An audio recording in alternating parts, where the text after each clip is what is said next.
Bonjour tout le monde, je suis ici actuellement avec Renan Saint-Just, ex-boxeur pour Interbox, qui coach maintenant au Club 35, quelqu'un de très dévoué dans le domaine de la boxe. Et je voulais demander aujourd'hui à Renan quelles étaient ses prédictions en tant que telles, sa vision sur le combat Pascal Boutet. Bon, moi, homme que tout le monde le sait, je suis pas fort dans les prédictions, mais c'est un combat que je sais que les deux boxeurs savent à quoi s'attendre. OK? Boutet ne peut pas se permettre de se mettre le dos dans les câbles comme il fait un peu trop souvent selon moi. Pascal doit pas lancer des coups n'importe comment, tomber sur ses coups aussi parce que les coups au corps vont entrer. Donc selon moi, c'est la personne qui va faire son plan de match le mieux parce que chacun connaît le plan de l'autre.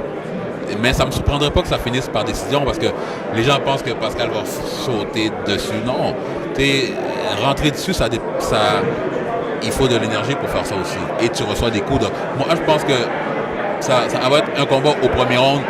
Jab, beaucoup de déplacements. Ça sera, moi, je pense par décision. Mais qui, on verra demain. Il y a beaucoup de gens qui critiquent un peu l'attitude de Pascal à l'écart de Lishan Boutet, surtout aussi après la conférence de presse de HBO que Pascal a dit à Boutet de venir lui dire en face de fermer sa gueule, entre guillemets. Toi, qu'en penses-tu de ça? Est-ce que tu trouves que l'attitude de Pascal est quand même correcte? Est-ce que tu trouves que ça a lieu d'être ou non? T'es plus quelqu'un qui va prôner l'attitude de Boutet en tant que tel? Moi, lors des conférences et des pesées, la seule limite que je trouve désagréable, c'est lorsque ça en vient au coup. Okay, donc Pascal n'a pas traité de nom, il n'a pas fait matière à sa race, à sa famille. Non. J'ai rien vu de déplacé, comparativement à d'autres conférences de presse impliquant Chad Stevenson, où il y a eu bousculade, même Pascal Hopkins, il y a eu débordement. Ça, je suis plus contre ça. Mais chacun a sa personnalité. Oui, c'est un show, mais tu peux pas demander à quelqu'un de changer du jour au lendemain. Luchan sera toujours quelqu'un de posé, de calme. Pascal, d'extraverti, mais il n'y a pas un meilleur comportement ou un moins bon. Chacun a son comportement, en autant que c'est fait dans le respect, je pense.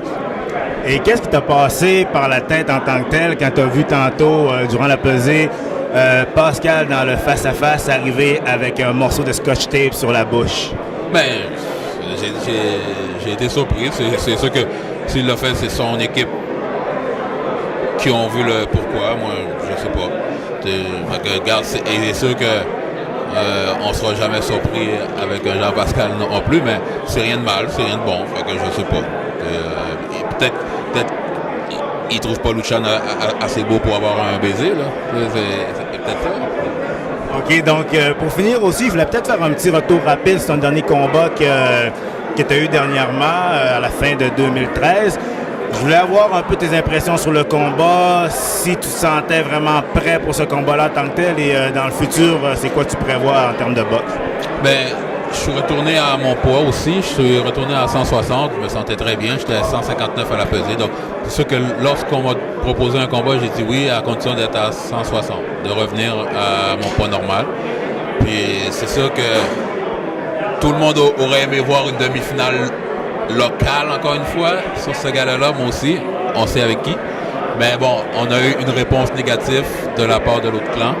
Mais on ne sait jamais dans l'avenir. Peut-être que je peux forcer la note après un ou deux autres combats si je frappe aux portes des classements aussi. Donc là, on n'aura pas le choix. Est-ce qu'on peut savoir le nom de l'individu en tant que tel qui était visé ou non, on préfère garder ça secret jusqu'à ce qu'on ait plus de... Bien, il n'y a pas de secret. C'est un gars qui est sur sa montagne présentement. Parce que c'est ça qu'il a dit. Il a dit que je connais juste à Repentigny, puis lui, il est sur sa montagne présentement. Fait qu'on va aller chercher sa montagne. C'est pas le choix.